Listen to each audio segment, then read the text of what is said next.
dalam perpisahan terakhir dengan putra-putrinya, Imam mendatangi tenda As-Sajjad.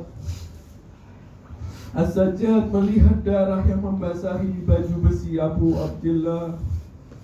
As-Sajjad tak pernah melihat ayahnya dalam kondisi seperti ini. Duhai ayahku, mengapa bisa seperti ini?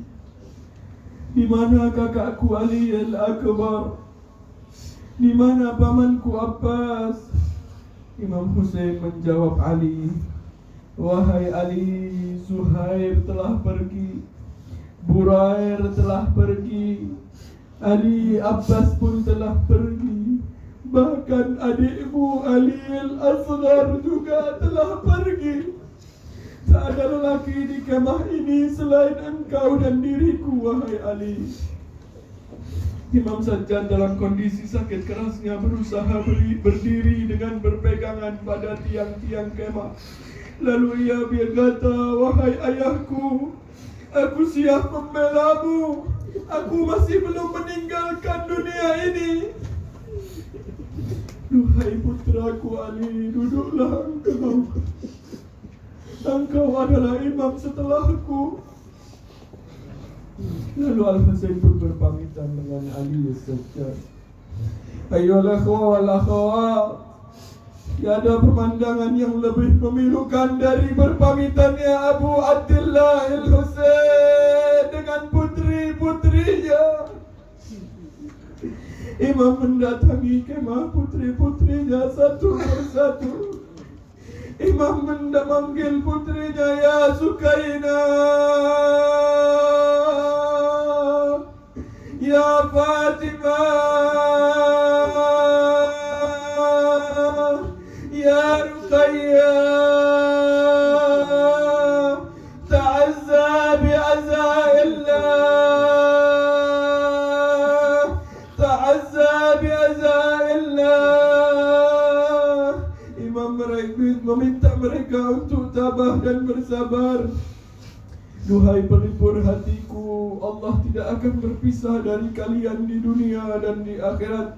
Ketahuilah dunia tak akan abadi, akhirat adalah tempat persinggahan yang abadi. Setiap gerakan dan ucapan sang imam diiringi oleh ratapan dan tangisan putri-putri Al-Husain. Al-Husain kemudian mengendarai Zuljannah, kuda yang sebelumnya ditunggangi oleh Abul Fadl Abbas. Anak-anak kecil dan kaum wanita tetap tak kuasa menahan ratapan berpamitannya Abu Abdillah Al-Husain. Sebagian putri Al-Husain tersimpuk sambil memeluk kaki kuda Al-Husain. Putri kecil yang masih berusia 3 tahun itu memegangi kaki kuda Al-Husain dan mengatakan kepada ayahnya, ayah, mau kemana engkau ayah? Aku haus ayah. Kuda itu tak mau bergerak karena Sukainah memegangi kaki kuda itu. Ayah, turunlah ayah. Turun ayah. Engkau mengucapkan salam perpisahan dengan yang lain, tapi belum denganku. Imam turun dari kudanya dan memeluk Sukainah dengan tangisan. Sukainah mengingatkan ayahnya, ayahku, ingatkah waktu kita dalam perjalanan kemarin? Dan mereka memberikan kabar berita kesyahidan paman Muslim bin Aqil di Kufah. Ketika kabar itu datang, ayah segera mencari anak Muslim bin Aqil. Ayah memeluknya, ayah mengusap-usap kepalanya. Lalu bila sekarang ayah pergi, akan diserahkan kepada siapa aku ini? Akan ayah serahkan kepada siapa diriku ini nanti? Ayah, aku tahu engkau tidak akan kembali lagi. maka usaplah kepalaku ayah. Wah Zainab, usaplah kepalaku karena sebentar lagi aku akan menjadi yatim. Karena tidak ada nanti yang akan mengusap kepalaku setelah sepeninggalmu, duhai ayah. Kemudian Al-Husain meneteskan air mata. Oh, betapa beratnya air mata hati Al-Husain kala itu. Sa'ad Allah kalbaki ya Zahra, sa'ad Allah kalbaki ya Zahra. Tatkala Al-Husain hendak menunggang kudanya Zuljannah, dia dikejutkan kembali oleh satu tangisan. Ialah tangisan Zainab. Zainab berlari dari kemah mengejar Abi Abdillah Al-Husain tanpa alas kaki. Ayo ikhwah wal akhwat.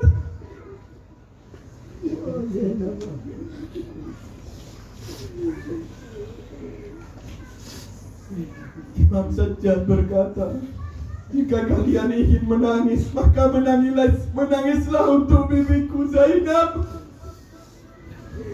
Sungguh dialah ummul masaib.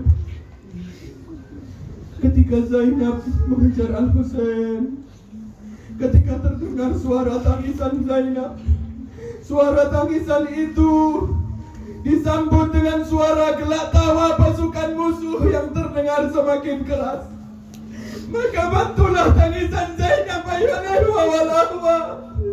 Wa Zainab, Zainab,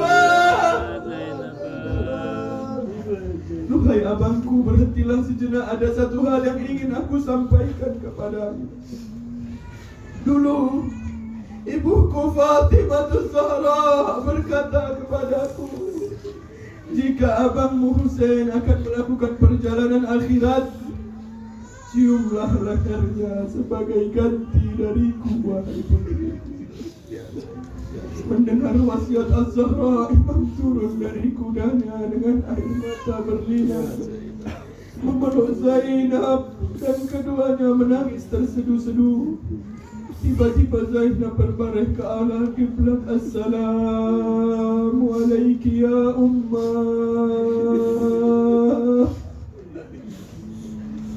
Salam atasmu duhai ibuku Fatimah Zahra. Aku telah menyampaikan amanatmu duhai ibu. Setelah kesyahidan Abul Fadl Abbas, Al-Husain sendirian di padang Karbala tanpa pembela. Al-Husain akhirnya mulai maju ke medan pertempuran. Bersiaplah ayyuhal ikhwah wal akhwat di puncak kedukaan ini, ayyuhal ikhwah wal akhwat. Temani Fatimah Zahra, iringi tarisan Fatimah Zahra hari ini. Al-Husain meneruskan pertarungannya, sedangkan para wanita melihat dan mendengar dari jauh. Oh, sungguh dahaga telah mencekik Abu Abdillah Al-Husain dan membuat tubuhnya semakin lemah. Al-Husain pun berhenti sejenak untuk beristirahat dan menghela nafas. Namun tiba-tiba saat Al-Husain beristirahat, seorang yang bernama Abul Hutub melemparkan batu tepat mengenai dahi Abu Abdillah Al-Husain. Dahi itu berdarah.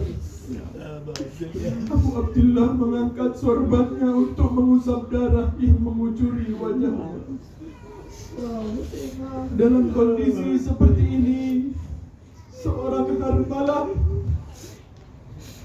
Harmalah ayyuhal ikhwah wal akhwat, yang sebelumnya memanah Ali Al-Akbar, yang sebelumnya memanah Ali Al-Asghar, dan kini Harmalah maju mendekati Al-Husain dan memanah Abu Abdillah Al-Husain. panah bercabang 3 itu tepat mengenai dada Abu Abdillah Al-Husain. Assalamu ala khaddit tarif.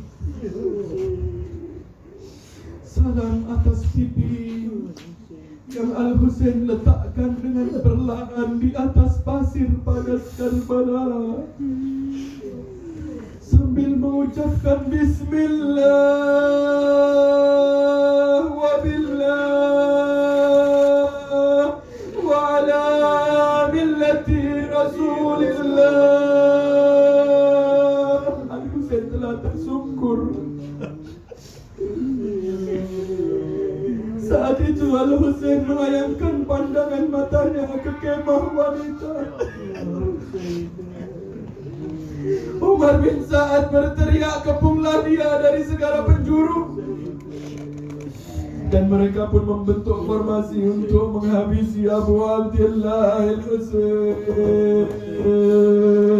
Farqatun bisuyuf wa farqatun birrimah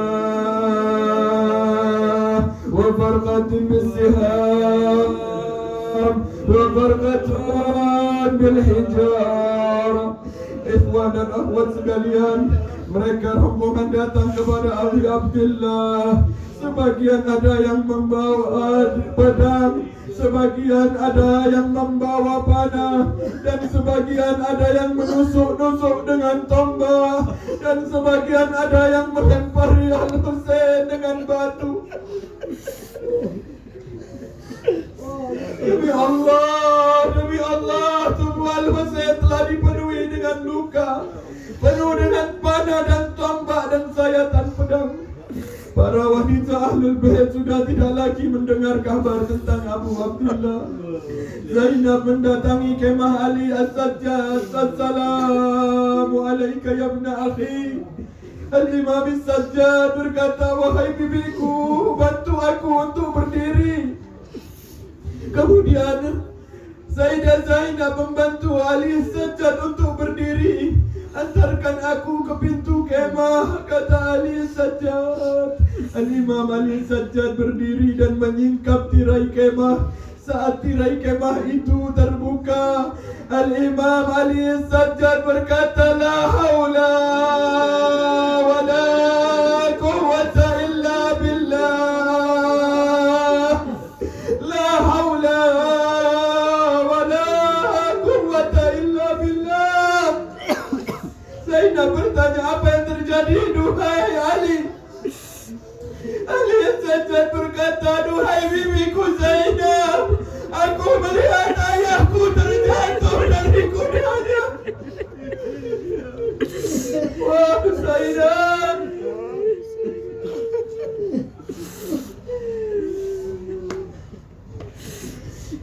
Lalu kuda itu berlari ke arah kemah sambil meneteskan air mata, seakan ingin mengabarkan keadaan Abu Abdillah yang telah terjatuh dan terkapar di tengah kerumunan musuh-musuh Allah.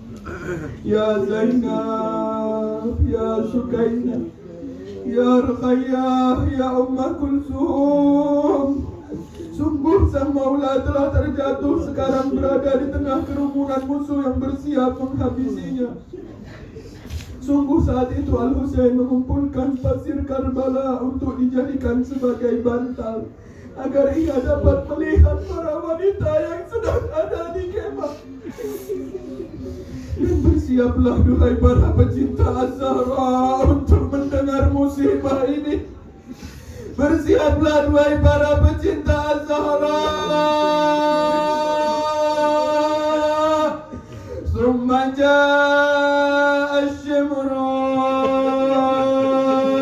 wa jalasa ala sadri al-Husain. Kemudian datanglah Shimir dan duduk di atas dada Al-Husain.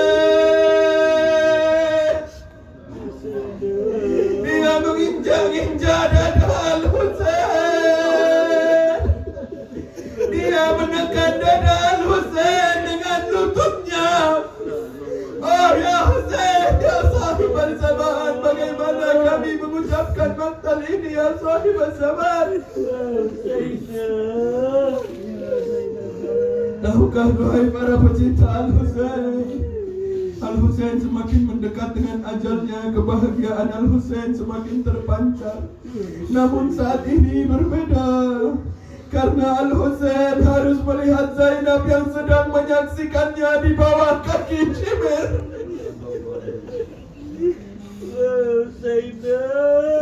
Oh, wasyimru jalisun ala sadri. Shimir berada di atas dada Al-Husain. Imam bertanya, "Man anta?"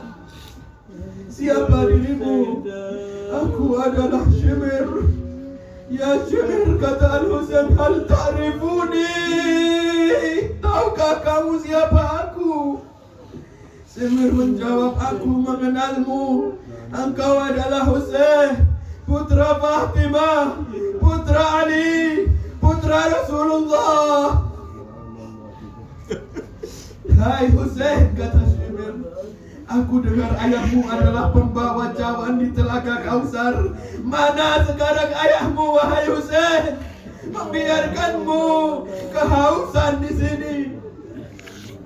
Abi Abdullah Al-Husain berkata, "Sadaqa jaddi Rasulullah." Benar apa yang dikatakan kakekku Rasulullah. Shimir membentak, "Apa yang dikatakan kakekmu?" Bentak Shimir, "Benar kata kakekku, kamulah orang yang akan membunuhku." Imam Husain mengucapkan ciri-ciri yang diucapkan oleh Rasulullah tentang wajah yang akan membunuhnya. Setelah mendengarnya, Shimir pun marah dan kemudian dia berkata, "Hai Husain, aku akan membuatmu tidak melihatku lagi." Kemudian ayyuhal ikhwa wal akhwat, Shimir membalikkan tubuh Abu Abdullah Al-Husain.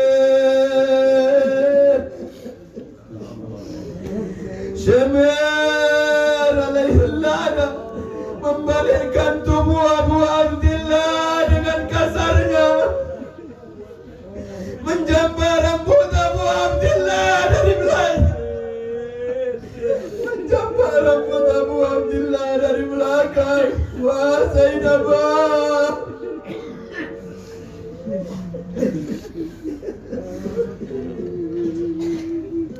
Shimir menjambar rambut Abu Abdullah dari belakang dan menempelkan pedangnya di leher Abu Abdullah Al-Husain. Setelah sebelumnya Shimir gagal menyembelih Al-Husain, saat menyembelih dari bagian depan, dia tidak tahu leher siapa ini, leher yang sering dicium Rasulullah.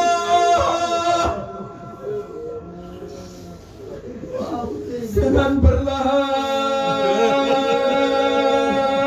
oh ya Husain, dengan perlahan-lahan Shimir menempelkan pedangnya di leher Abu Abdullah Husain.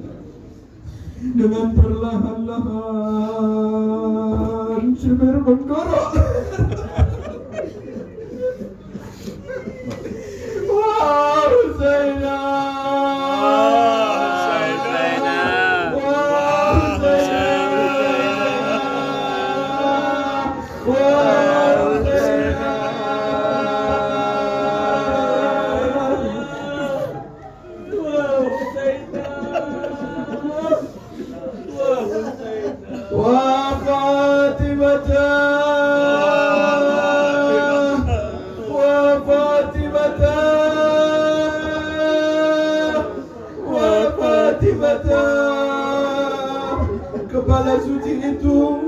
kepala suci itu sudah Nabi terlepas dari tubuhnya. Inna lillahi, inna lillahi wa inna ilaihi raji'un. Inna lillahi wa inna ilaihi raji'un. Cucunda Nabi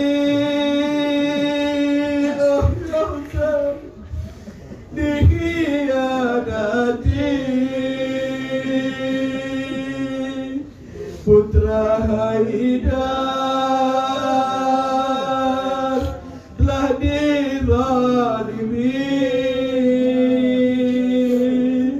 putra Az-Zahra telah dilukai,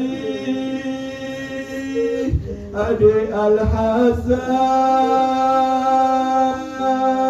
telah disakiti, cucu yang mulia telah tiada. Abang tercinta kini telah hilang, syahid Hussein lukai Nabi, syahid Hussein sakiti Ali, bundamu betul selalu merintih, Hasan abangmu menangis sedih. Semoga tangisan kita dapat mengobati hati Bunda Zahra, dapat meringankan musibah Sayyidah Zainab salamullahi alaiha. Sallu ala Muhammad wa ali Muhammad. Allahumma salli ala Muhammad wa ali Muhammad.